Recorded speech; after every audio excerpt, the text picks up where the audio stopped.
Smoke breaks, coffee breaks, executive time.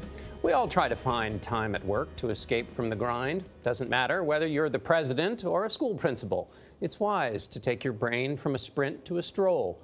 But what is the right balance of focused versus free thinking? How do we arrange our minutes at work to reach optimum productivity?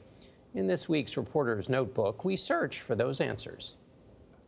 The president's schedule was leaked this week, presumably by somebody who works for him who doesn't think the president works.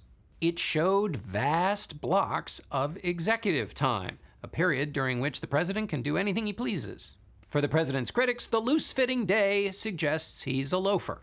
I asked Dan Pink about this. He's the author of When: The Scientific Secrets of Perfect Timing. He explained there's nothing wrong with executive time. What's important is what we, and particularly a president, do with our executive time.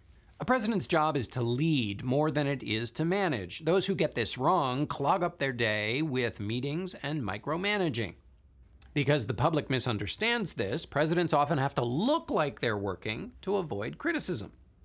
But top executives know that free time is important to think about strategy and vision.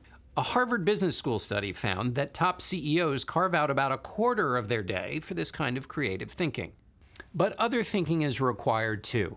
Blue sky visions are great and all, but large organizations demand systematic and focused work that is done in those tighter scheduled times. So we should ask ourselves and our presidents, are we using the two types of time wisely?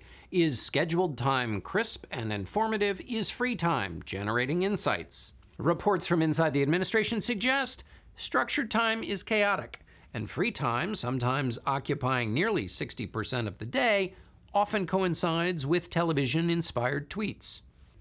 Dan Pink points us towards President Dwight Eisenhower's quadrant system that he created to sort priorities. Urgent and important matters require focused time. Important but non-urgent tasks can be handled during executive time.